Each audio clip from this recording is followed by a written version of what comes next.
ሰላም ቤተሰቦቼ እንዴት ናችሁ? ዛሬ ልንከተላቸው የሚገቡ አንዳንድ ልማዶችን ነው የማስታውሳችሁ ማለት ነው። ይህን ቻናል ላይክ፣ ሼር፣ ሰብስክራይብ እንድታደርጉት ጋብዛችኋለሁ። በማንም ሰው ላይ ጥገኛ አትሁኑ። ጥገኛ መሆን የሚያመጣውት ነገሮች አሉ፣ ተጽዕኖች አሉ። የራሳችንን ስራ ሁሉ እንዳንሰራ ያደርገናልና ምናልባት ቁጭ ብሎ ገንዘብ በሌላው ጥገኛ ሆኖ ሳይሰሩ መብላት ሊቀል ይችላል፣ ግን ለወደፊት ማንነታችን ጥሩ አይሆንም። ጥገኛ ሆንቱን ማንም ለዘላለም ከርሶ ጋር እንደማይቆይ ደግሞ ማመን አለበት። ለምሳሌ ብዙ ጊዜ ሰዎች የሚጎዱት ያመኑት ሲከዳቸው፣ አጠገባቸው ያለ ሰው እነሱ እስኪያልፍለት ድረስ የተለያየ ነገር ጠብቀው ሲከዷቸው በጣም ይጎዳሉና ሁልጊዜ አጠገብ ያለ ሰው ሁልጊዜ ለዘላለም አብሮህ እንዳልሆነ ማሰብ መቻል አለብን። የዛሬ ጓደኛ ደግሞ የነገ ጠላትህ ሊሆን እንደሚችል ማሰብ አለብን። ሬዲ መሆን መቻል አለብን። ምክንያቱም ነገ ጠላት ሲሆን እንዴን ከሌኮ ጓደኛዬ ነበር፣ በዚህ ረድቼው፣ በዚህ ወጥቼ፣ በዚህ ገብቼ የምንለው ለዚህ ነው ማለት ነው። ሚስጥርህን ደግሞ ሚስጥሮች እንደ ጥይት ናቸው። ሚስጥርህን ከነገርከው በኋላ የሆነ ሰው ይዞት የሆነ ቀን ተኩሶ አንተን ይመታበታል።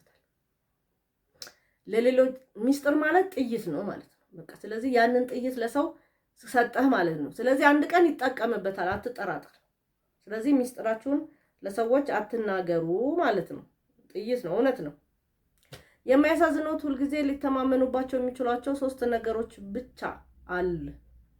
የሚያሳዝኑት ሁልጊዜም ሊተማመኑበትም የሚገባ ኪሶት፣ ጤናዎት፣ አምላኮት ነው። በቃ ሁልጊዜ በማጣት ሊያዝኑ የሚገባው እነዚህም ብቻ ነው። ጤናዎት ሲጎድል ያሳዝናል። ኪሶት ሲጎድል የሌላ ሰው መጠቀም ይሆናሉ። አምላኮትንም ከረሱ እንደዚሁ ነው። ስለዚህ ሊተማመኑባቸው የሚገባ እነዚህ 3 ነገሮች ነው። አንደኛው ምንድነው? ኪሶት፣ ሁለተኛ ጤናዎት፣ ሶስተኛ አምላክ። ወይን ዘ ሪቨርስ የመጀመሪያው አምላክ ነው። አምላኩን የረሳ ሰው አንድ ተረት አለ። ታሞ የተነሳ አምላኩን ረሳ ይባላል። ታሞ ሲድን ማን እንዳዳነው እንኳን ረሳው ማለት ነው። ስለዚህ የመጀመሪያው አምላክ ነው፣ ሁለተኛ ጤናችን ነው፣ ሶስተኛ ኪሳችን ነው። ምናልባት ጤናችን በኪሳችንም ሊመጣ ይችላል፣ ግን በእግዚአብሔር ነው በአብዛኛው እየተጠበቀ ያለው። ጤና የሚጠበቀው በእግዚአብሔር ነው፣ በማንም አይደለም። ወደዳችሁም ጠላችሁም ሐኪምም ቢሆን የተሰጠው እንትን ስለሆነ ማለት ነው። ሌላው ፍላጎቶችና ምኞቶችን ከሌላ ሰው ሚስጥር ይጠብቁ። ይሄንን እፈልጋለሁ፣ ምኞቴ ይሄ ነው ብለው አይናገሩ። ያው ሚስጥር ጥይት ነው ተባብለናል ቅድም። በፈገግታ የሚያናግር ሁሉ ይወድሃል ማለት አይደለም። ደስ ብሎት አንተን በኋላ ምናልባት ሲያቅፍም ያው እንደ ይሁዳ ሊሆን ይችላል። ውድ የተወዳጅ ወይም ጓደኛ ብለው የሚጠሩት ሁሉ በእውነት ስለ እርሶ አሁን በፊቶ ያለውትን ውዴ፣ ተወዳጄ፣ ወዳጄ እንዳሎት ላይሆን ይችላል። ስለዚህ ጠንቀቁ። ራስን መንከባከብ አስፈላጊ ነው።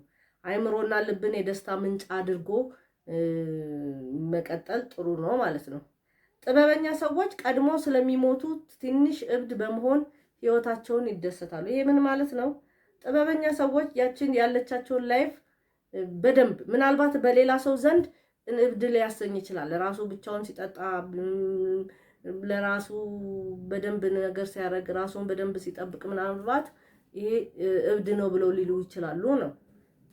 ግን ያው የመሞቻውን ጊዜም ስለሚያቅ ጊዜውን በአግባብ ይጠቀማል ማለት ነው። ትንንሽ የትርፍ ጊዜ ማሳለፊያዎች እና ፍላጎቶችን ያስወግዱ። ምንም እንኳን ለማግኘት ቀላል ቢሆንም እለት ስራችንን ትተን ወደ መዝናናት፣ ወደ ትርፍ ሰዓታችንን ወደ ማጥፋት እንዳንሄድ ማለት ነው። ለራስ ድጋፍ አትፈልግ ወይም ደግሞ ክራንች አትፈልግ። ራስን ችለ ራስ መቆም መቻል አለብህ ማለት ነው። ቤተሰቦቼ እንግዲህ ይሄንን ይመስላሉ። እነዚህ ነገሮች ተግባራዊ በማድረግ ራሳችንን ወደ ትልቅ ወደ ጥበበኝነት ልናሳድግ ይገባል። ይሄንን ፕሮግራም ላይክ፣ ሼር፣ ሰብስክራይብ እንድታደርጉት እጋብዛችኋለሁ ቤተሰቦቼ። መልካም ጊዜ